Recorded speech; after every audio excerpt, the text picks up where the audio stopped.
But today we're here to honor one of our real gems, O.B. Carter, and honor him not just for what he has done for the Air Museum, but for his significant service to this country. My generation and the generations behind me have grown up in freedom because of what O.B. and his generation did 65 years ago. They went and they sacrificed and to protect this nation's freedoms and the world's freedoms. And then they came home, asked for nothing other than the opportunity to build the greatest nation on earth. We cannot thank them enough for that, but we're here to express our appreciation to O.B. for what he has done for the nation and also for the Palm Springs Air Museum. We've put together 3 video segments, essentially we being Dave Thompson. Thank you, Dave. 3 video segments, and we're going to show each one, and in turn we'll stop after the segment, and if there's any questions on that part or any comments, please feel free to speak up or ask the question. So Dave, if you want to start the first one, the first segment, and then we'll go on from there.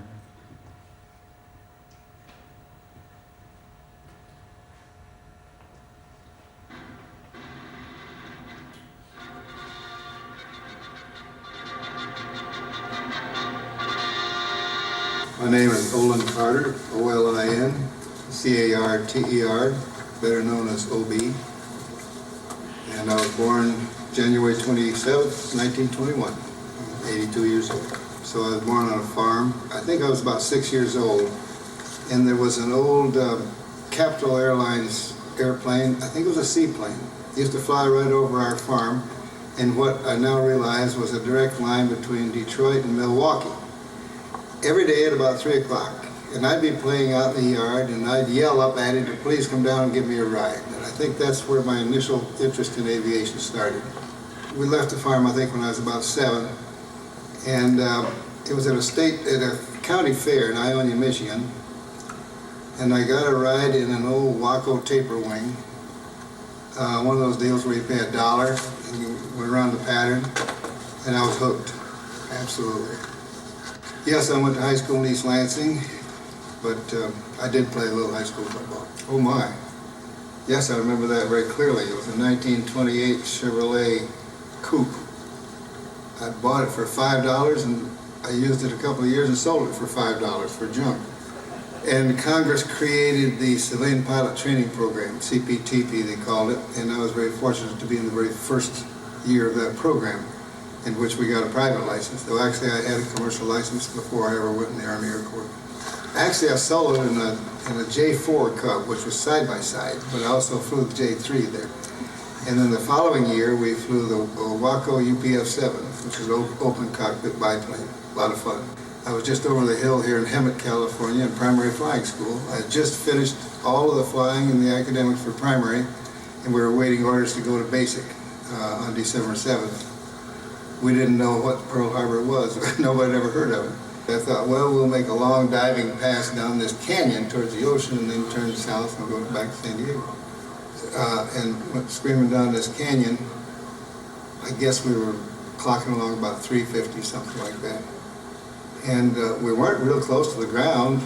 In retrospect, afterwards, the investigation discovered I was at least 300 feet above the ground. And all of a sudden something happened and I didn't know what it was. I thought I'd lost an engine. And I pulled up in a hurry and checked the instrument panel. Everything was fine. Then I noticed some fluid streaming past the left wing, or left window. It was hydraulic fluid. And then I looked up front and there was a coil of wire around one of the machine guns. And I looked out the left wing and it had a crease about 6 inches deep, the whole leading edge of the wing, and 3 feet of the wingtip was gone. So we got it back and it landed.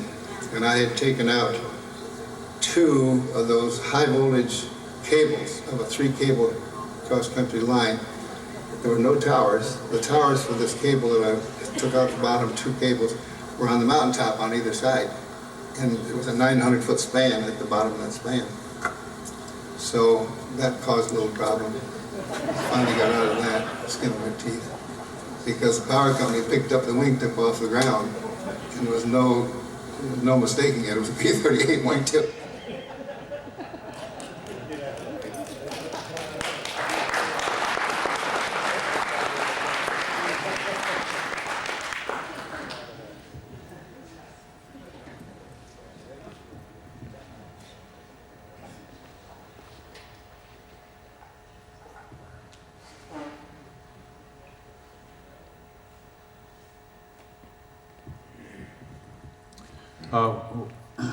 I didn't know you were a farm kid. Now I know why I like you so much. I'm a farm kid. I was a farm kid too. There was another story that Obi told me. Of course, Obi, you have to realize you had 1,200 hours in P-38s. But there was another interesting story that Obi told me, and I'll let you tell it again. When you got one going in a dive too fast, if you recall those early P-38s, they had a problem, and if you got them going too fast, you lost control of it, and there were a number of pilots buried them.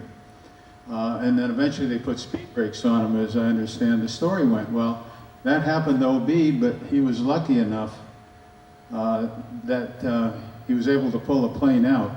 You want to fill in the story, OB? Not particularly, but this story has been told so many times that I think everyone in here has heard it. In fact, Don Aarons has a copy he tried to get published by History magazine, and they turned him down because they changed their policy. They don't want World War II stories anymore. Anyway, this occurred in July 29th, 1942. I'd been grounded for a week with a cold. I come back on flying staffs, and they gave me a solo airplane to go up and get 2-3 hours of high altitude. Now, high altitude is anything above 30,000. So I went, took off, and this is the first time since I got checked out in the airplane that I've been solo, alone, without supervision. And that's not a very good idea. So I go up and board a hole in the sky for a couple hours, and I was the whole time thinking what I'm going to do with all this altitude if I want to come down. So I'd heard the flight commanders talk about seeing 500 miles an hour on the airspeed indicator, and I thought, well, this would be a good idea. I'll just roll over to the right about 45-degree angle dive and wait till it shows about 400, and then on a pull out I'll see 500. Then I'll land and have bragging rights. And so that's what I did, but it didn't work out that way. Unbeknownst to me, the trim tab rod linkage broke, and so the airplane wound up pretty tight, and it got up pretty fast, and then all hell broke loose. The only thing that saved my life, the airplane broke up. First of all, the canopy left, and that took out the side windows. They imploded. The reason we know that was plexiglass was on my lap and on the floor from the side windows. And all I know is that things happened so fast that there was a period of about maybe 2 or 3 seconds that it got real quiet and real smooth. And they tell me that's symptomatic of supersonic flight. Now this, mind you, was 4 or 5 years before Chuck Yeager did it. But his was a planned flight, mine wasn't. That was accidental. Anyway, got it on the ground, and the next day, General Kepner from 4th Fighter Command in San Francisco came down to see the airplane, and he stopped at Lockheed, picked up the chief engineer and a whole bunch of other people, and had his own maintenance man, and they all went out, and I had to tell the story all over again. I'll never forget, the Lockheed man turned to General Kepner and said, "Can we have the airplane back?" They wanted to run stress analysis on it because it was a mess. A lot of the pieces were missing, particularly, I think it was a nose wheel door that had come off and taken out the left radiator column, and that in turn took out the left rudder. So the bones were warped a little to one side. And just a lot of damage like that. In fact, the crew chief, when he crawled up on the wing, turned white, and he couldn't believe what he was seeing. And so anyway, the Lockheed man asked for the airplane back, and General Kepner turned to his chief of maintenance with a full colonel, says, "You got any objection?" And he said no, so they gave the airplane back to Lockheed. They immediately jacked it up, took the wings off, and raised the gear, put it on the flatbed, and took it back to the factory that night. And I didn't hear much more about it, but I did hear that they wrote a tremendous large report about 3 inches thick I tried to get a copy many, many years later, but nobody seemed to know anything about it in Lockheed. That's about the end of that story.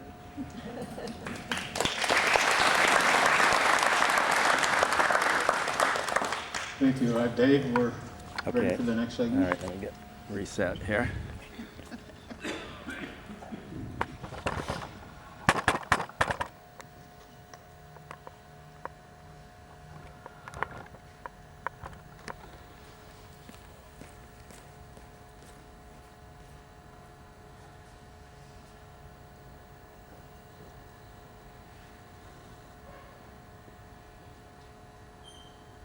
We want highly motivated volunteers for a mission, and we can't tell you what we're going to do. Everybody wanted to go with us. No personnel limitations. You get whoever you wanted. We were picked in Goldsboro and told we were going to join Project Number 9. And we had no idea what that was, and no one told us what it was. One of the men they wanted was 21-year-old Sergeant Gene Peaster from Norco, California. He'd just finished training on P-38 fighters. We felt like we could take that plane apart, put it back together again. We knew it inside and out. Peaster would become crew chief for a 22-year-old pilot from Michigan, Olin O.B. Carter. And the strange thing was I had just been married about a week or so before that, so to volunteer to leave your bride is a little unusual, I guess. She knew my first love was flying. O.B. kissed his wife Norma goodbye and headed for India as part of the 1st Air Commandos. It took Allison and Cochran less than a month to assemble a combat unit with 348 aircraft and 523 men. I met them only first time I got off the airplane in Karachi. I'll never forget it as long as I live. They were there to meet the airplane, and we came off and reached out and shook hands with Allison and then Cochran. I had a musette bag over my shoulder, and in the top of that bag was 2 bottles of scotch. And one of them fell out on the pavement right there, and I was mortified. And Cochran looked down at it and he said, "Well, aren't you going to get down and lick it up?" He said, "You know what that costs over here?" So we got 30 P-51s. We knew the Allison engine, which was in that P-38, was the same engine in our P-51A, and we just knew what to do. They were liquid-cooled engines, and the props were Hamilton Electric. We got, I think, 50 B-25s, and we got 25 or 30 C-47s. We had 100 ambulance planes. We had 100 cargo gliders, and we carried the first helicopters ever in the combat. First time you ever saw a helicopter? Didn't believe it. By December of '43, the 1st Air Commandos had set up 2 air bases deep in the jungles of India. The fighters and light ambulance planes were at Hailakandi, 10 miles away. The gliders and C-47 tow planes were positioned at Lalagat. Gene Peaster was crew chief for O.B. Carter, and their P-51 nicknamed Little Kitten. That was your wife's nickname, so we put Little Kitten on the airplane. When it rained, got a lot of bird baths on the strip, so that on takeoff, frequently you get water and mud splashed up into the air scoop. And I really felt sorry for Gene on this because he didn't have any ready water available to wash those things out. We had buckets that we would dip up some water and clean off those airplanes. Wingate knew his Chindit forces were now protected by American air power. The Japanese interior forces were inferior. And so what he wanted to do is he wanted to leapfrog over the front lines and get about 200 miles to the rear. Then he could start chewing away at the logistics lines. Little Kitten and the other aircraft started softening up the enemy defenses. They were flying missions in preparation for this invasion. They would do damage to the Japanese supply lines, the rail yards and the railroad bridges. They'd take out those with their bombs and machine guns. Cochran taught us, if you can deliver that bomb low enough and pull out right on the treetops, you avoid getting your own shrapnel.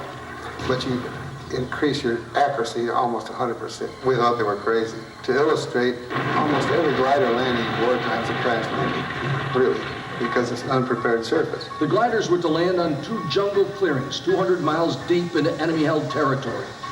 And then the men would build 2 airstrips called Broadway and Piccadilly. The next morning, they were on their way through the jungle to fight the Japanese. While Wingate led his Chindits through the jungle, pilots O.B. Carter and Little Kitten and Walter Radovich in a B-25 bomber started prowling Burma. And 2 days after Broadway opened, they hit the jackpot at the enemy's jungle airbase in Shuibo. 60 Japanese aircraft were caught on the ground. it was like shooting fish in a barrel. We cleaned up on that base. We almost ran into each other, so exciting. When we send our planes out on a mission, crew chiefs don't have anything to do. So we go to the radio shack and listen to the pilot-to-pilot conversations. And on this particular day at Schwebu, they were having a field day. We were back on the second mission and did some more damage, and Cochran wanted to send us out again after dark to try and finish up the job. We never found the target that night. But on the way back from that third mission, the whole country was covered with smoke haze due to burning of crops. And we couldn't find our home base. And our ground crews, realizing that, took barrels of gasoline and lighted them on fire. We were able to get home that way. I'll never forget that mission. It turns out that until we go to Afghanistan, that is the deepest penetration behind enemy lines that's ever been conducted.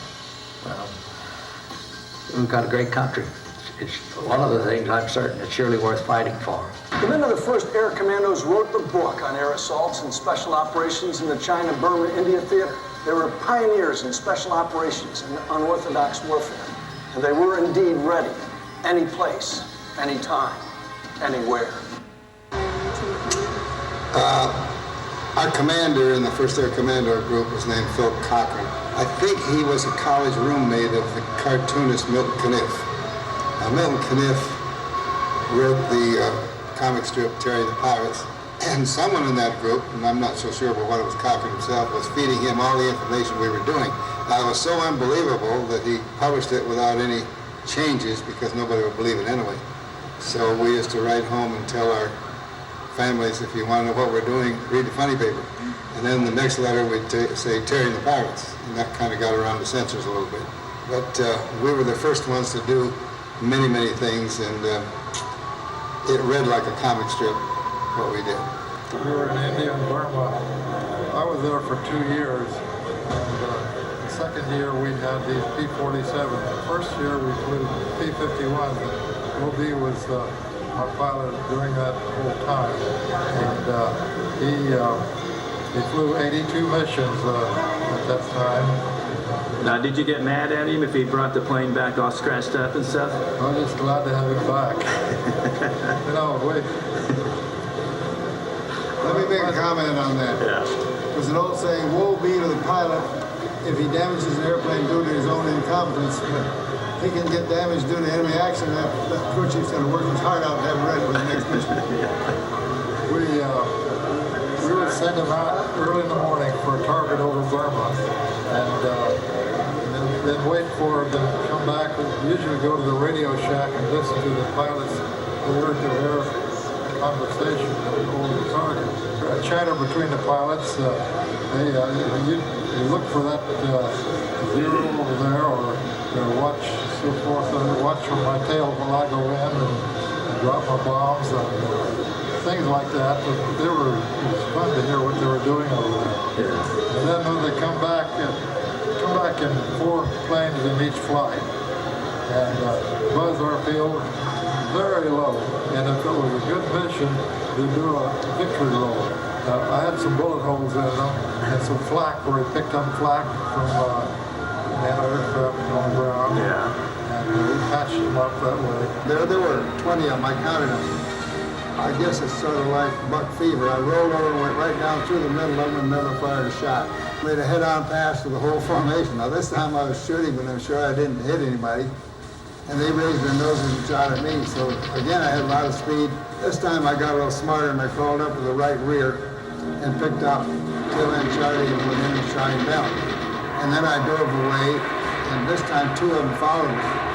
But they didn't stay with me very long. And I kind of pulled up a little bit and counted them, and there was 18 left. The Japanese Zero is very, very maneuverable. And we were taught, actually it comes from General Chenault with the Flying Tiger philosophy. Make one pass at the enemy, and if you miss, dive away from them and get out of dodge and come back the next day when you have the advantage.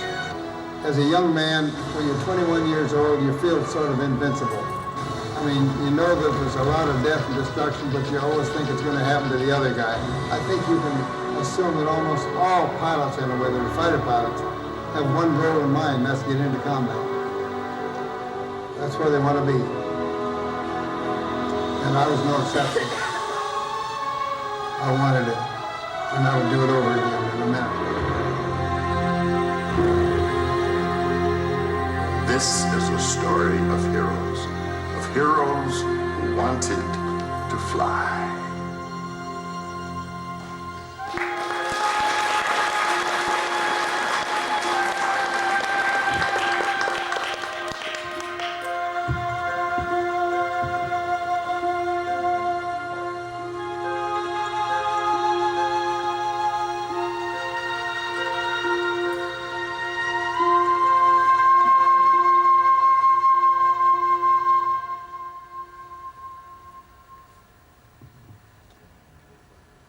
Thank you, Dave. That's an idea what a tremendous job Dave is doing with the videos, and he's uploading a number of videos to YouTube on the Veterans History Project. So if you go to YouTube and do a search on what, Dave? Well, like I said, it'll be easier once we get it on the website, but you can go like a B-17 pilot, Martin Wilson, or something like that. Okay. But like I said, there's a site, it's PREGEYELIK. You're not gonna remember it, but come afterwards and I'll write it down for you. You just go there and then they'll be there.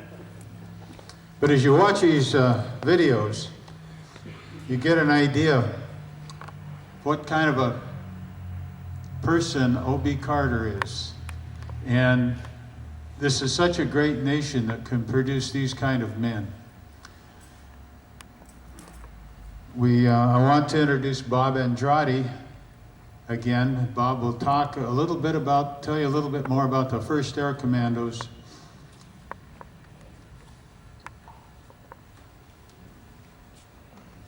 Yes, you've heard about the Air Commandos, but many people don't know why it was formed, what happened. It all started at the Quebec Conference in 1943, called Quadrant, where Churchill and Roosevelt and their staffs got together and planned what was going to happen not only in Europe but the Pacific. And Brigadier Wingate had just gotten back from Burma. Unfortunately, when he left there on the monsoons, he had to leave about a third of his men back, the wounded. Many died, and they could commit suicide if they wanted to. But he was called to this conference by Churchill, and his plan, that deep penetration, was a great plan because they had to keep the Japanese from cutting across Burma. Because if they would have gotten to India, they would have teamed up with the Hindus, and then they would have taken India. So that was the plan, was to go back. And he said, I'm not going to go back. Not if I'm going to lose that men. But I need help. I need help to evacuate my wounded. So then Roosevelt turned to General Arnold and says, can we help him? He says, we will. And so the plan was to get to get the leader. It was actually 2 leaders. One was Allison, that you saw in the movie right here, Johnny Allison, and Phil Cochran. And you can almost picture that when Arnold says, get what you need. As you notice, he said over there, they just picture kids in a candy store. I want 5 of those, 15 of these, and man, they had everything. As you can see, they had the transport planes, like gliders and everything. And so that was that's how it got started, and it turned out to be probably one of the biggest things. It's an untold story. And O.B., I want you to tell them, I think it's very important. I don't know if you ever heard of the Yankee Samurai. The Yankee Samurai was the American Japanese, 6,000 that were in the Pacific. It's an untold story. And O.B.'s squadron unit had a few. O.B., would you tell us of that one episode of that one Nisi? Most of you maybe don't know what a Nisi is. A Nisi is an American-born Japanese who is a U.S. citizen by birth. We had one who could speak Japanese, and he got to monitoring the Japanese radio frequencies. And one day, he notified us when they were going to land after a strike in northern Burma, And we met them there, and of course they were all on the ground, out of gas, refueling. And it showed briefly in that film where we got 60 of them there in a matter of about 5 minutes, 10 minutes. And later it was brought out that we destroyed about 1/5 of the entire known Japanese Air Force in Burma on that one mission. So he was worth his weight in gold because he could tell us where they were going to be when. Back to get to the Yankee Samurai, this went over and over again. This happened. Merrill's Marauders had a few, and they say they shortened the war. And it's too bad that they've never been recognized. Okay. Did you want to introduce Gene? Pardon? I don't think. Did you want to introduce Gene? Oh, yeah. Oh, yes. Very important. Gene, would you stand up?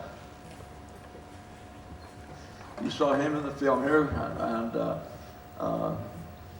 would you like to say something? And this is his crew chief, and it was great when we found out, was it last year, that he lived in Corona, they say Fort was Corona, and so we got together and we came down, we took some of those pictures there. Would you like to say something, please? I just want to tell you what a wonderful person I was crew chiefing for.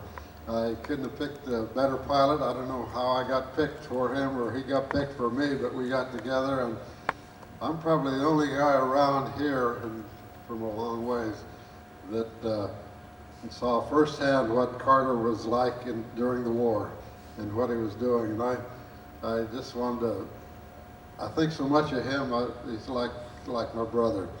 And he was a gentle person to me, but in the air he was a tiger. Yeah. I'd like to tell you a little story about how he liked to fly. He loved to fly.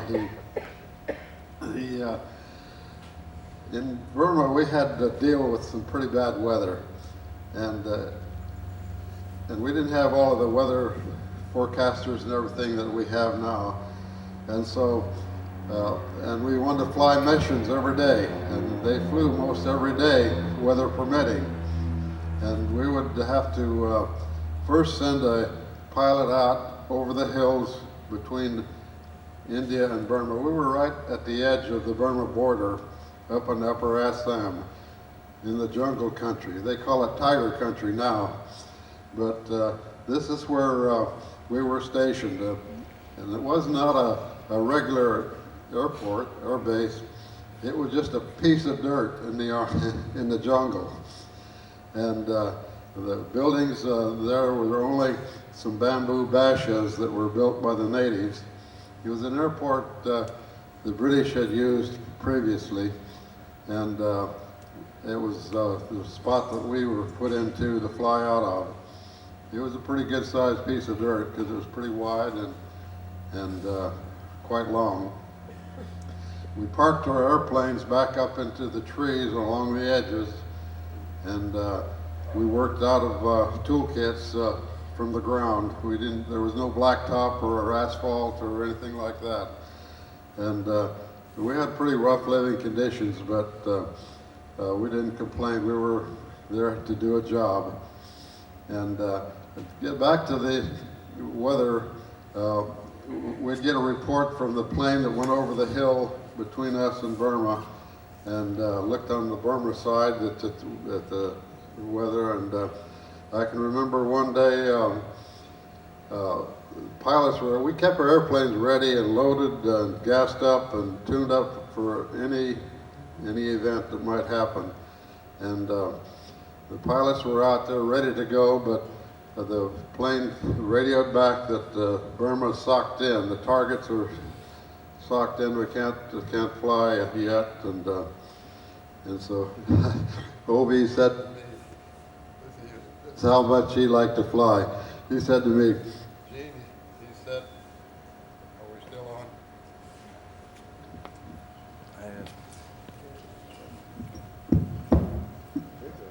Maybe that's it. Thank you, Bob.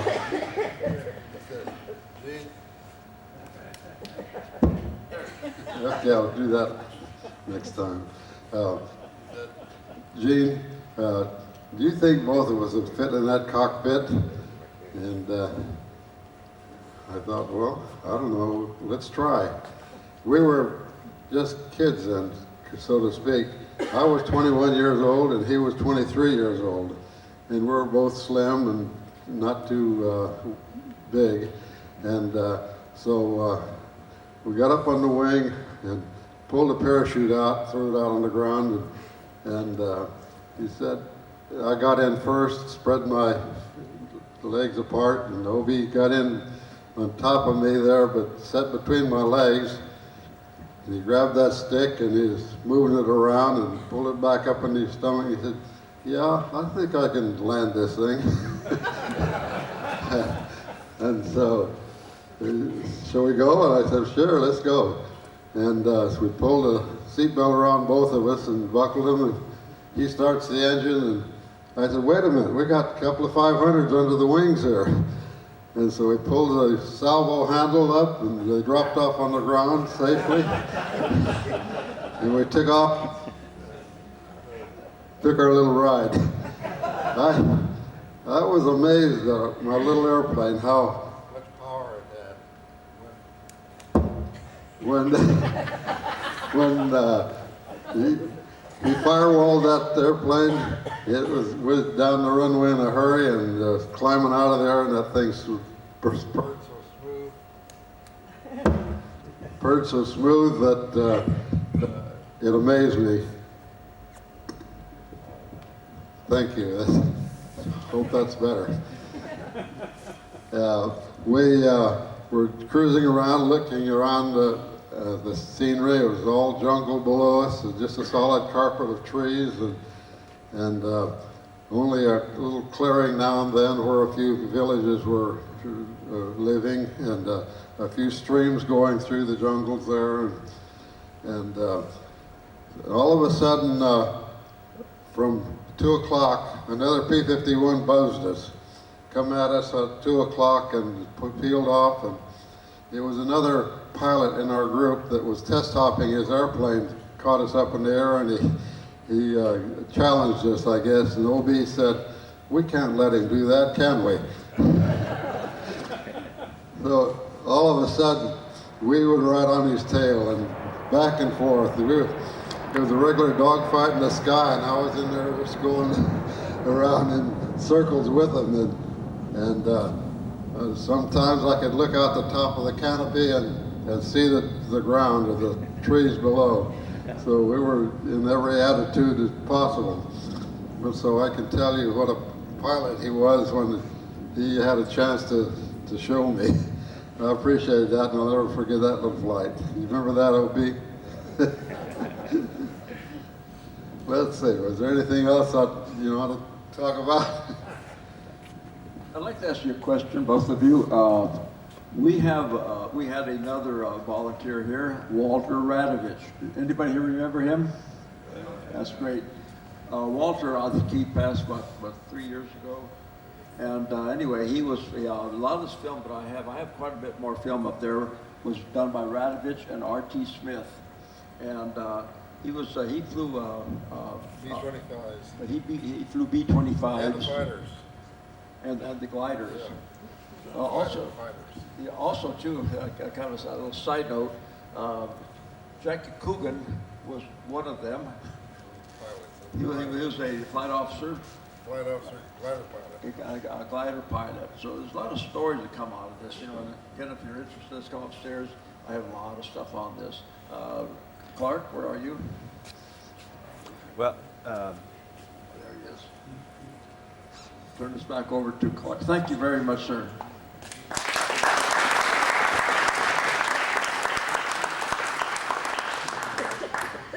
Yeah. What we're going to do now, we've got the third segment, and this was unnarrated footage. So we're going to ask OB and Gene to kind of narrate and comment on what we're seeing, because obviously they were there and none of us were. So I'm going to hand the mic to, and Dave, what you might want to do is to give them time to narrate. So we get to a certain point, you might want to stop when you see. Some freeze frames too, and so Yeah. the first minute or two, right? the first minute or two, you'll see that Walt Radovich is doing the narration, and then there'll be no sound, and then we'd like for you guys to jump in. And I stop it usually on a person, and you might identify who it is or a little bit about him. Okay.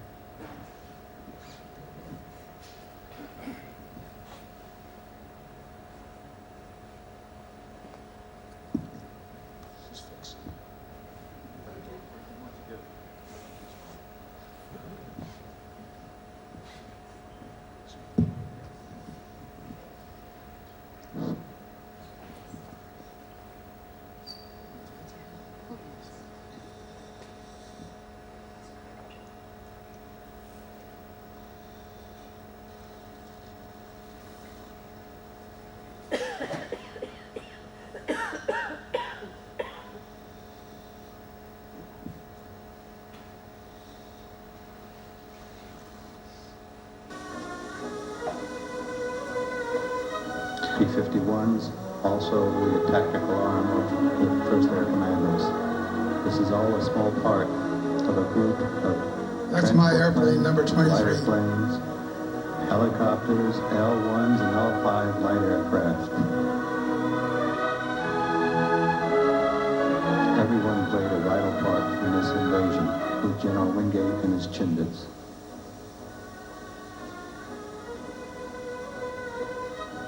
You notice the striping on the back of the airplane. We wanted the Japanese to know that we were the 1st Air Commandos, and that was the only one that had the striping in the Burma Chinese theater.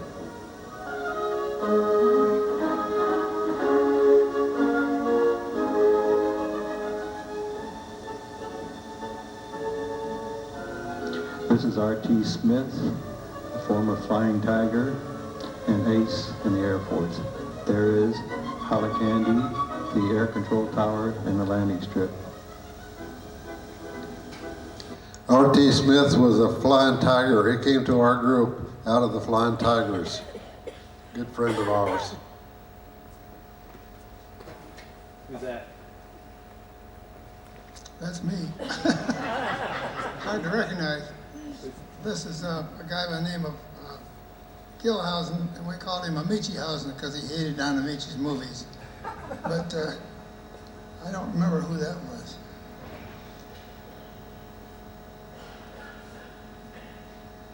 That's Neil Ballum.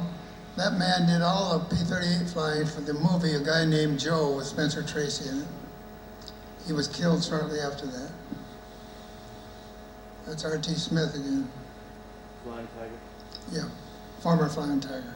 We had 3 different former Flying Tigers. That's Sonny Pitts. I recruited him to go. He's a West Point graduate.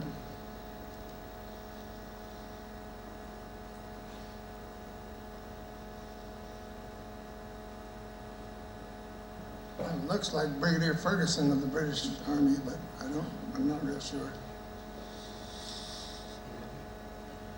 That's Lord Louis Mountbatten, isn't it, in the center? Could be.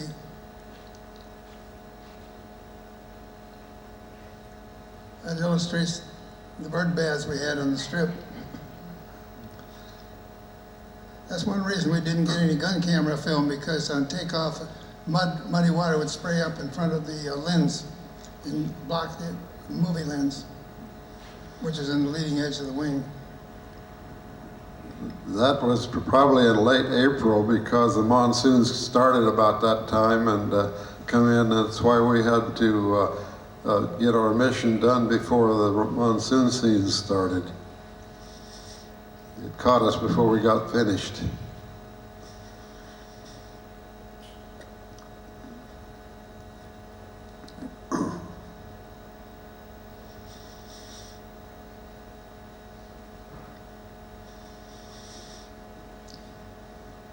R.T. Smith was actually the commander of the B-25 unit, but he was basically a fighter pilot.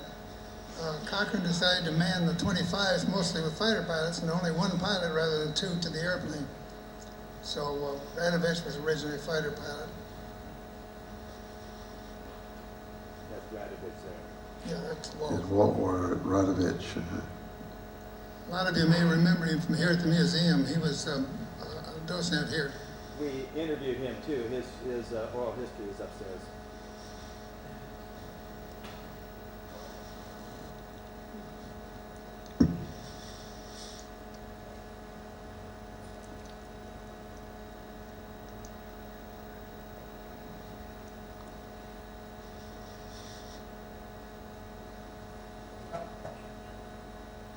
All your P-51s painted that color? Yes, they were all painted the same way. The only difference was the stripes across the rudder. There's two stripes there indicated that was the squadron commander, I think, or it could have been one of the group staff. Cochran had 3 stripes. He is the only one that had that.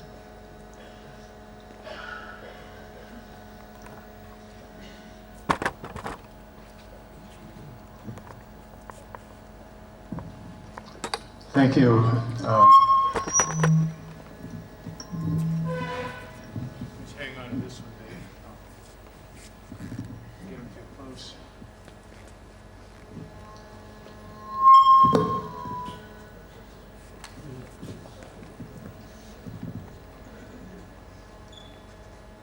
I want to, obviously Dave has done a tremendous job in putting the video together.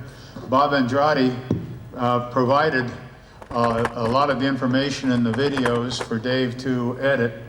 So we owe a lot of thanks to these 2 volunteers. Really appreciate it. Thank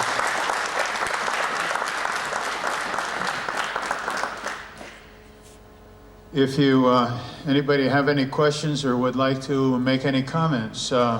Yes, Bob, come on.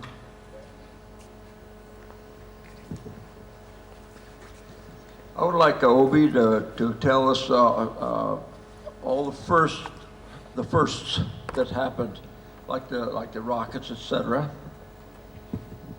Well, the Air Commandos were, I say guilty, but had so many firsts that they're hard to enumerate.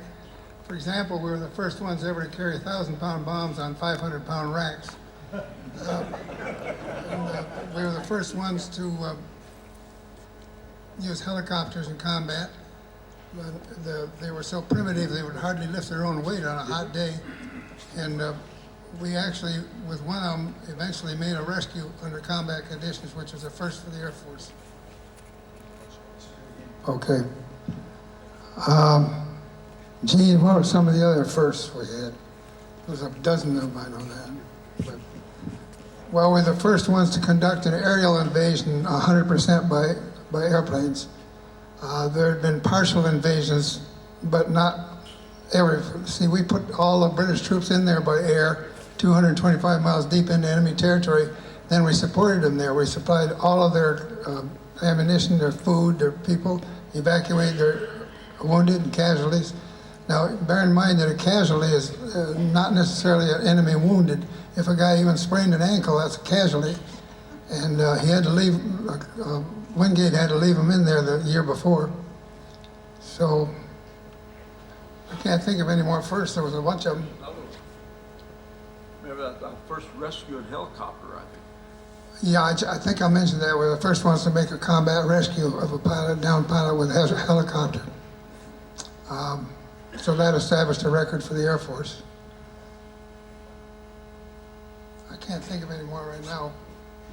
Well, at that time, helicopters were almost unheard of and had never been used in the Air Force. And when we took 2 of them over there to use in combat, it was proven that the engines were not powerful enough to lift as much as it was needed.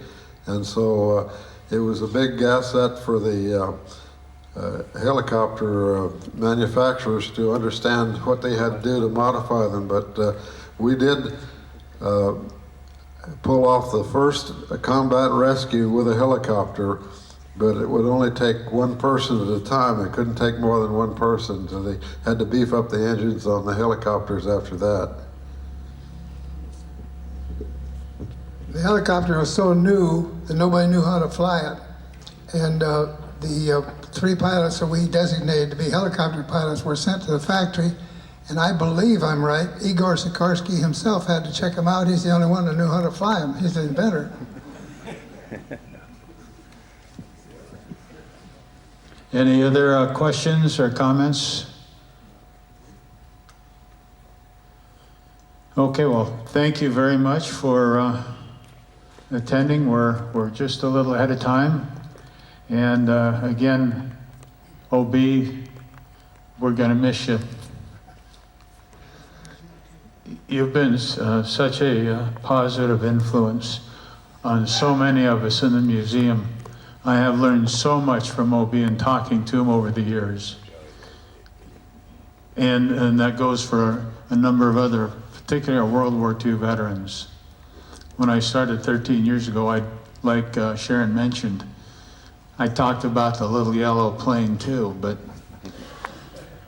rubbing shoulders with these guys who were there and who did it, and the gals, you learn so much. And it makes this museum such a joy to be around these folks and to be around the other volunteers. Bill, I will turn it over to you and you can wrap it up. Okay, well, we're in good shape for a change on time. Obie, let me add to what everyone else has said. You've been a special friend for the 7 years that I've been involved, and although you may have figured out a way to get out of regularly scheduled assignments, that doesn't mean you're not expected to be here from time to time to keep us honest. All right, the formal part of the program is complete. There's still lots of coffee, lots of food, lots of juice, and we're 20 minutes before the public, so please feel free to stick around a little longer and say hi to Obie in person if you haven't had a chance. Thank you.